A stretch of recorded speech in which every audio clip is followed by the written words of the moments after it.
Queria convidar, por favor, meu grande mentor aqui, nosso investidor, nosso parceiro, Alex Shapiro. Acho que não preciso explicar muito, né, a trajetória dele, foi quem liderou a entrada da Amazon no Brasil. Obviamente a Amazon é a grande referência em retail media aqui com a gente. O Alex hoje está liderando o SoftBank, talvez o grande fundo de investimento hoje em capital de risco.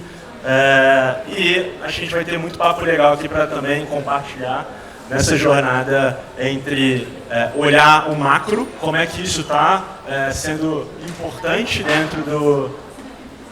dentro da jornada do retail media e impactando as empresas, né, numa visão muito financeira também. E também eu vi um pouquinho dele das trincheiras, né, quando isso estava muito lá atrás, e como é que o Alex e o time conseguiram liderar e começar a transformar esse universo. Então, Alex, primeiro, obrigado por aceitar o convite de estar aqui com a gente. Imagina, pessoal. Obrigado a vocês. Obrigado por só aguentar até os 48 do segundo tempo.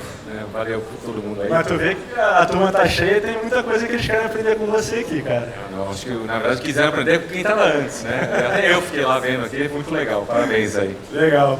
Mas, Alex, então, cara, eu queria ouvir um pouquinho de você, primeiro, assim, num high level, né? Como é que você enxerga a importância hoje do retail media a nível financeiro mesmo, né?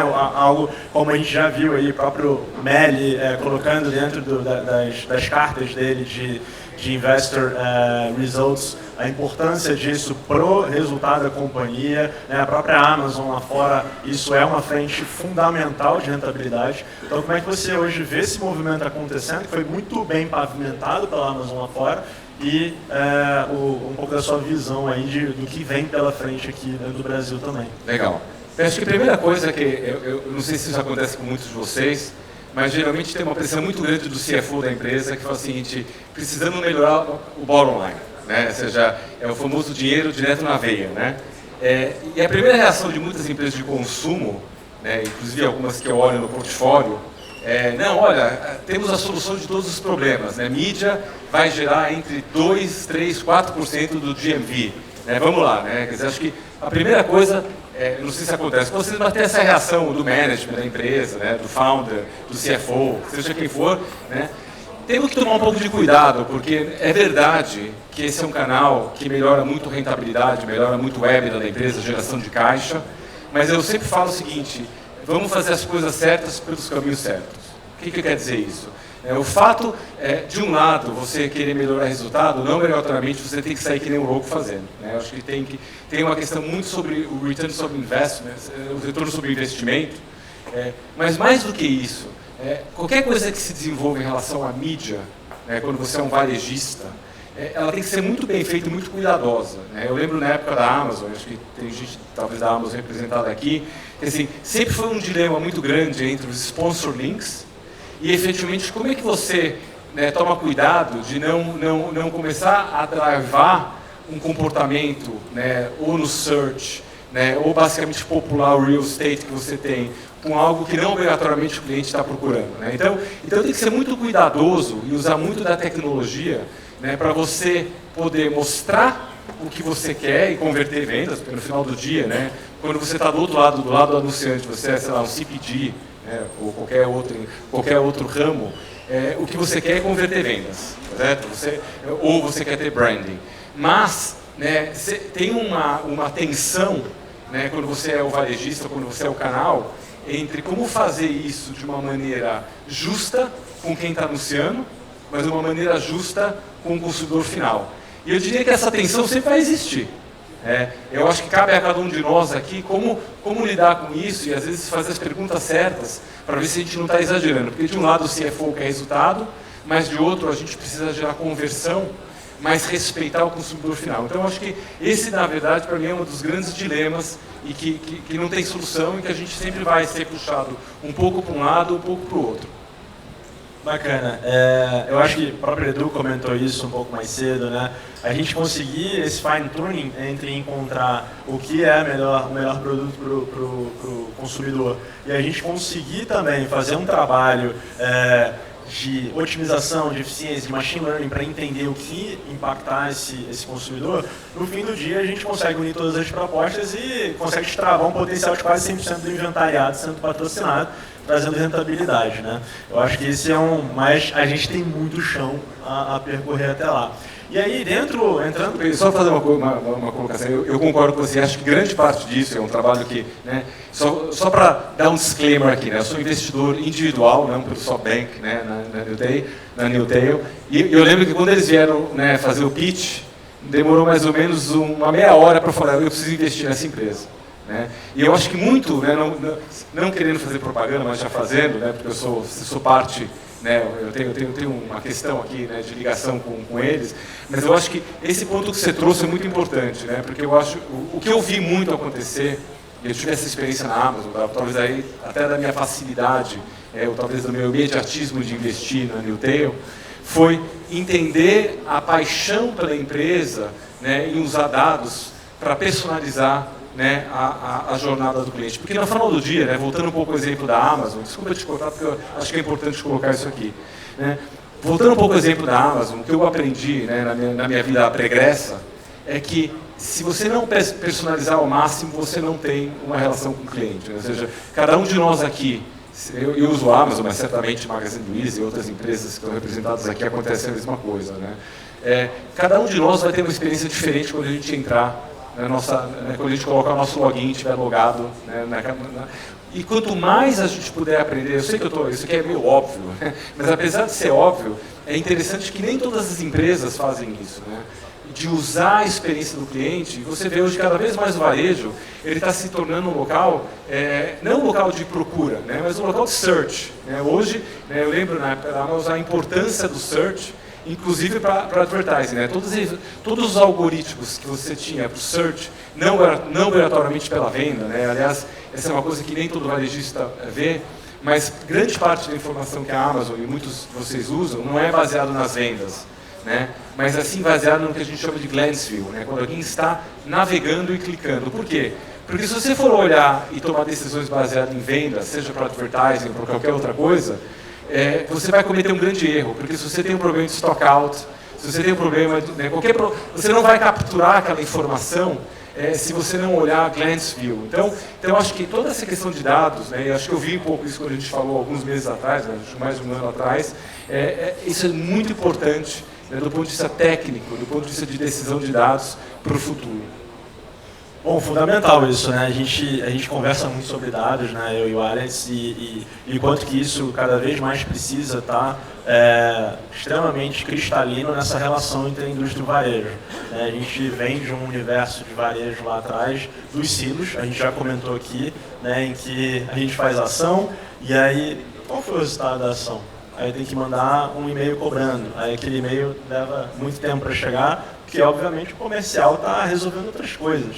Então, como que a gente consegue trabalhar os dados de uma maneira unificada para que todo mundo ganhe essa eficiência, né? E aí, Alex, dentro do papel de um CEO, de uma liderança, obviamente, tanto o CEO da companhia, como talvez uma liderança aqui, né, da plateia que está querendo introduzir o tema de retail media lá dentro, como é que você vê esse papel dessa pessoa, os desafios que ela vai encarar e talvez uma dica de como fazer isso acontecer, né? Porque a gente vê algumas discussões acontecendo, o famoso desafio do trade, do marketing, acaba voltando à tona. Então, eu queria entender um pouco o papel da liderança nessa transformação.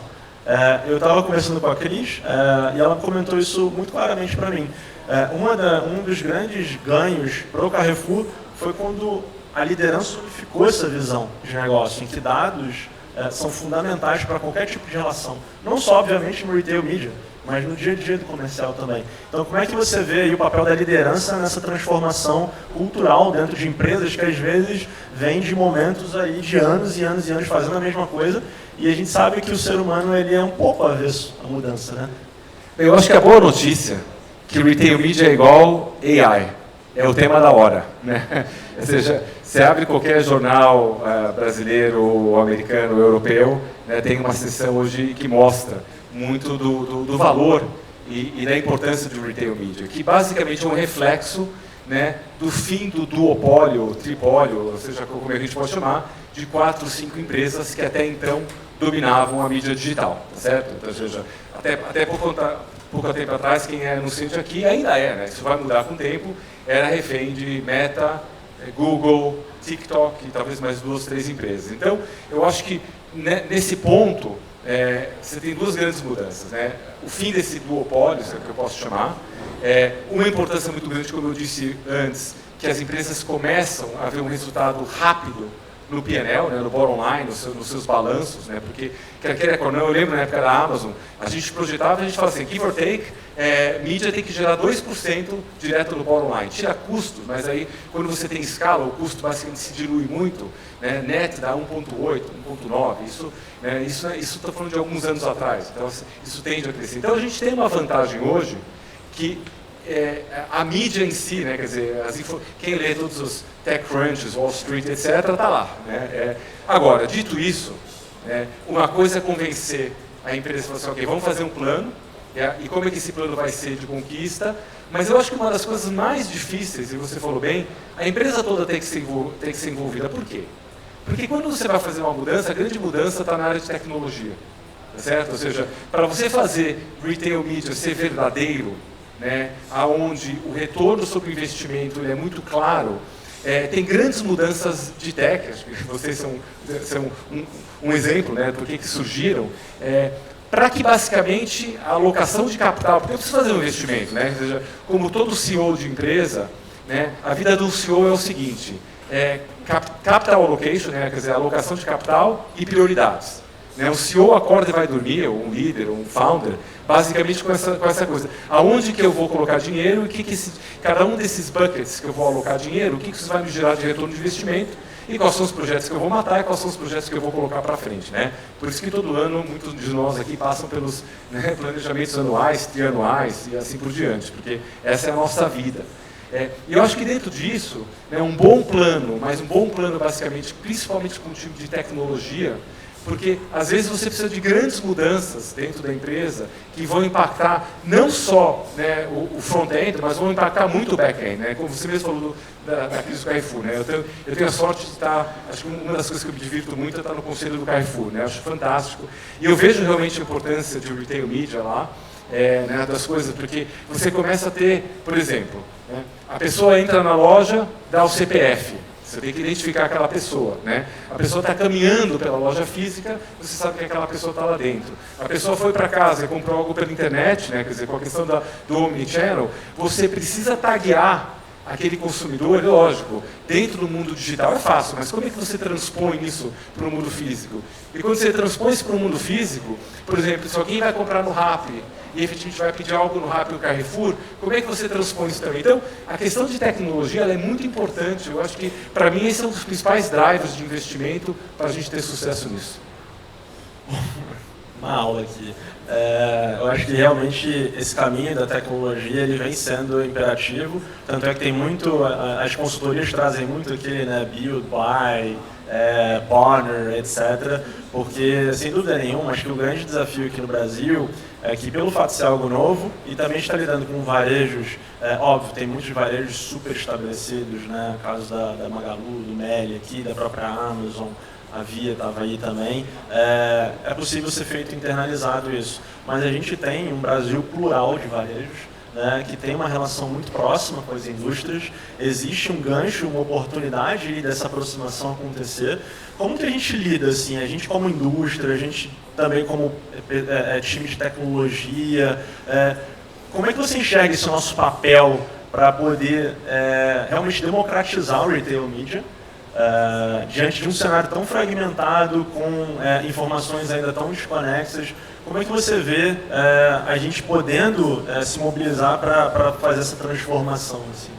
Olha, eu acho que tem muitas oportunidades aqui, né, por exemplo, acho que alguém aqui estava um pouco mais cedo falando sobre a questão da Amazon, né, de ter a transparência no Lake, né, onde você consegue colocar informações de vários competidores, né, e você tem a privacidade dessa informação, você forma um bloco. Né? Eu acho que esse tipo de solução, a pergunta, lógico, quando você vai para a AWS, geralmente quem está lidando com a AWS são grandes empresas, ou médias empresas. eu acho que a gente vai ter uma tendência muito grande de conseguir chegar nesse tipo de tecnologia para pequena e microempresa.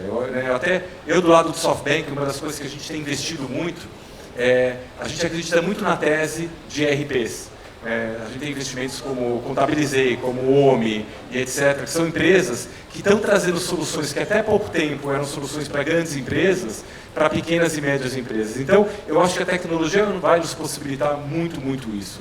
E tem um outro lado, né, do meu ponto anterior, sempre é uma briga também, é uma briga de prioridade, né? Eu lembro na Amazon, toda vez que eu falava que tinha que mudar alguma coisa para algum investimento em tecnologia, até em retail media, alguém levantava, não, mas o time está alocado num projeto de tax. Sempre era assim, tinha alguma coisa que estava envolvido com faturamento, com impostos, né? Porque a gente tem essa complexidade no Brasil.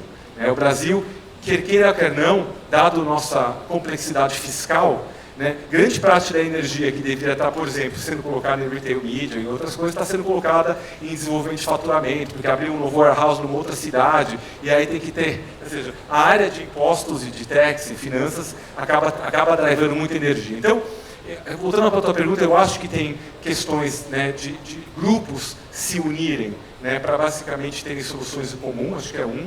A segunda coisa, principalmente interna, quando a empresa tomar essa decisão, e se ela vai contratar new tail, vai fazer internamente, a primeira coisa que você recomenda é ter um time de tech separado. Ou ter um single thread leader. O que é um single thread leader? Ter uma pessoa dentro da empresa que vai ficar responsável por retail media. Não, olha, vamos deixar aqui, né, embaixo de não sei quem, porque se você fizer isso e não colocar a importância e a prioridade, isso sempre vai ficar em segundo plano dentro da empresa. E lembrando, eu acho que retail media, tanto para quem está vendendo espaço, quanto para quem está investindo, o retorno sobre investimento ele pode ser gigantesco, né? Porque ele vai direto no bottom line, né? Para o varejista, e para o anunciante é muito mais assertividade, né? Que você vai converter a venda e que vai estar efetivamente falando com a pessoa que você quer falar. Então, eu acho que esse tipo de solução, né, eu não tenho uma fórmula mágica de como é que se tem que se unir por indústria, se tem que unir por categoria, se tem que unir por varejista, mas eu começaria, né, tendo certeza que as organizações aqui representadas têm um single thread leader, uma pessoa responsável, não só responsável, porque também não adianta falar, você é responsável, não, mas espera um pouquinho, tem que ter budget, tem que ter autonomia, tem que ter plano, né, acho que isso é muito importante. Não, essencial. Eu vejo isso no nosso dia a dia aqui, comercial, né? A gente levando isso para as empresas, as discussões, e é notório quando a gente tem uma liderança interna, o famoso champion, né? Esse champion do projeto, esse cara que realmente acredita e tem a liberdade ali hierárquica, organizacional para fazer acontecer, é totalmente diferente de quando fica uma coisa, né, esse pessoal está tocando aqui, esse pessoal quem, né, cadê o pai do negócio e a mãe do negócio para a gente poder disseminar. Pessoal, a gente está encerrando aqui, mas eu queria dar a oportunidade também, não sei se alguém tem uma pergunta para fazer para o Alex, senão eu tenho, mas enfim, se alguém quiser levantar a mão aí para perguntar, a gente tem ali a Ju. Beleza.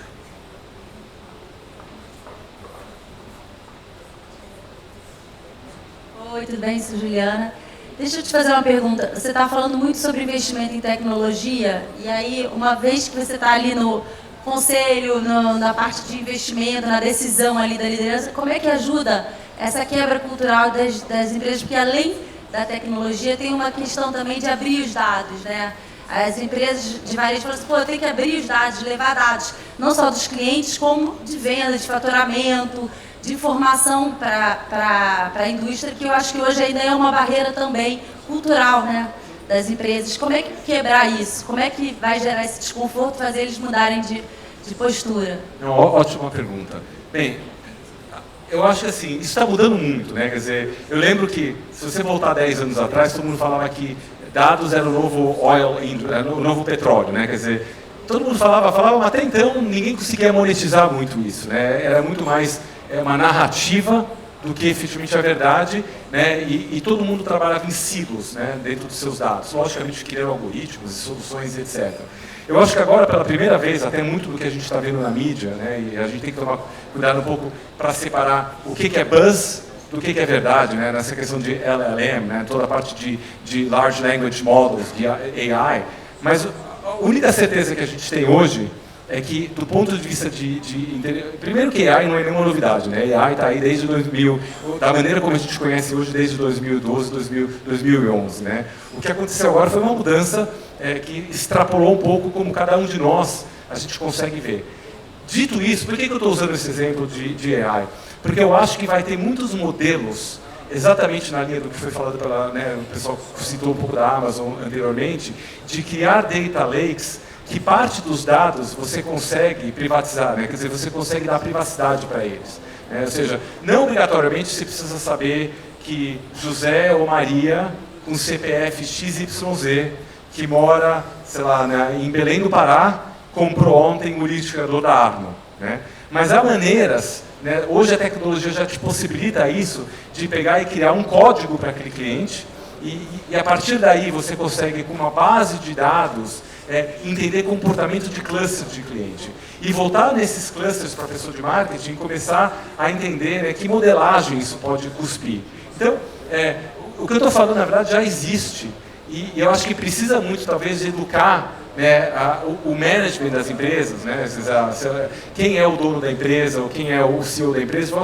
Deixa eu te explicar que aquela tua preocupação, ela não precisa existir mais, porque a gente já tem soluções hoje para anonimizar, né, o dado de um cliente. E quanto mais a gente provavelmente... Vamos pegar um exemplo bobo, tá? Vamos imaginar que, sei lá, eu vou usar a indústria de CPG, que para mim é mais fácil. Não sei se a gente tem representante de CPG aqui, mas vamos imaginar que Unilever, Procter, Medley, todas essas empresas se juntassem e falassem, vamos criar um banco de dados, né, e vamos começar a transacionar informações. Só que para isso a gente precisa bater na porta de Mercado Livre, de Magazine Luiza, de Via e etc. Quer dizer, quando você começa a ter a formação desses consórcios, talvez seja mais fácil, né, você ter gente que consegue dar a segurança que os dados são anonimizados. Né? Agora, não é um caminho fácil, mas eu acho que a gente hoje tem tecnologia que talvez há 4, 5 anos atrás, quando essas preocupações eram grandes, elas até eram de certa forma mais válidas.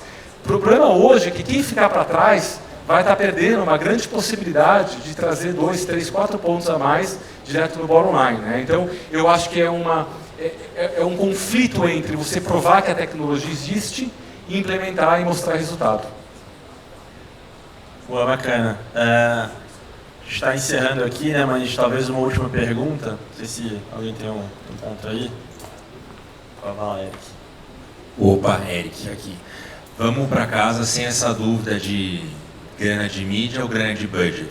Quando estava na Amazon, qual que era a visão da Amazon? Quando enfim, queria monetizar, tinha uma visão de vamos buscar, não vamos canibalizar pro trade, vamos para a grana de mídia, como é que era isso?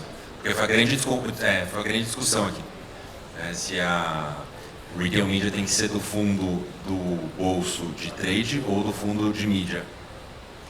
Olha, para mim essa discussão é tão bullshitosa, né? Porque é o seguinte, no final do dia, de novo, né, com todo respeito, né, bullshitosa, é bom que não existe essa palavra, então ninguém vai poder falar que eu falei bullshit, mas eu odeio essas brigas internas políticas das empresas, né, mas infelizmente elas existem, tá certo? Agora, no final do dia, o dinheiro é todo o mesmo, né, ele vem do mesmo pote, tá certo? Da empresa. Então assim, eu acho que tem que peitar um pouco isso, não estou te dando a solução, e de novo, o que eu estou falando eu sei que não é fácil, porque depende muito da empresa. Tem empresa que fala, não, isso aqui é a verba de trade, e não sei o quê, está com o time de vendas, ninguém mexe nisso, não, isso aqui é o time de marketing, brand building, etc. Eu acho que com o tempo isso vai se perder. De novo, a minha hipótese eu posso estar totalmente errada, aliás, hipótese e opinião serve para a gente estar errado. Né? Mas eu acho que, no final do dia, quando você começa a mostrar resultado e você tem um time na liderança que é inteligente o suficiente para tirar um pouco o chapéu se esse dinheiro pertence a A ou a B e ver como investe. Agora, dito isso, eu sei que o caminho não é tão fácil assim. Né? Eu sei que tem essas questões internas. Por outro lado, é engraçado, só vou dar o exemplo da Amazon, até do ponto de vista como a Amazon investia seu dinheiro de marketing. Eu não estou falando de retail media. Né? A Amazon investia baseado, lógico, num modelo que, olha, é um framework que falava o seguinte, eu vou cada $1 de marketing que eu invisto O framework, na verdade, é quanto me gera isso de resultado, né? Quase um LTV CAC, mas, na verdade, um resultado de produtos que eu vou vender e quais são os produtos mais rentáveis. E eu estou disposto a investir olhando os próximos 3 anos de retorno sobre investimento, né? Então, assim, você tem que construir modelagens internas que muitas vezes você consegue falar, olha, vamos fazer o seguinte, vamos tirar o dinheiro de um bucket e colocar no outro e vamos fazer testes, porque a gente vai ter muito teste AB. A nossa história é feita de teste AB, né? A beleza de teste AB, a beleza de retail media é que você consegue mensurar muito o resultado e trazer isso de volta para a organização para tomar decisão. Falar, olha, ano que vem podemos diminuir um pouco aqui, aumentar um pouco lá, né? A Amazon, por exemplo, não tinha budget. O budget era X, mas se você consegue gerar mais resultado, automaticamente o dinheiro do investido aumenta, tá certo? Porque muda o denominador, muda o que você pode investir. Então, eu acho que a gente vai ver muito disso pela frente. Não sei se eu respondi a tua pergunta. Boa. Bom, enfim, infelizmente a gente encerrou aqui hoje o nosso papo, né? Então, Alex, queria super te agradecer pela paciência. Obrigado. Obrigado pela paciência de todo mundo aí, de esperar até o final. Valeu. Agora a gente é coroado, depois de uma aula, a gente é coroado com o nosso happy hour aqui. Ó. Obrigado pela participação. Obrigado. Então, Alex, obrigado mesmo. O cara tá com uma agenda complicada aqui, então foi um privilégio. Pessoal, queria agradecer a presença de todo mundo. A gente tem um happy hour aqui acontecendo, tá? Vai ter bebida, vai ter comida, etc. Enfim, a Newtail está hoje com esse grande objetivo. A gente está se posicionando como uma grande autoridade no conceito do Retail Media pelo aspecto da tecnologia. Então a gente está super à disposição para recebê-los, para trocar ideia, sem necessariamente um viés de negócio. Óbvio que de negócio é sempre positivo, né? A gente agradece, mas a gente quer ajudar todo mundo a transformar esse business e a gente entender melhor como cada vez mais absorver isso para dentro do nosso dia a dia e ter os melhores resultados. Obrigado, vamos continuar fazendo evento, tá? A gente tem aí uma ideia de fazer algo próximo a Black Friday, convidar aí todo mundo para apresentar, aí o Vitor vai falar das novidades para as indústrias, o pessoal do Carrefour, o pessoal da Via, da Magalu, do Meli, enfim, Americanas, e obviamente quem até lá também dos nichos também desenvolverem suas próprias soluções. Né? A gente está aqui para ajudar isso. Vamos democratizar o Retail Media. E é isso, pessoal. Grande abraço, obrigado pela presença de todo mundo. E vamos para o happy hour.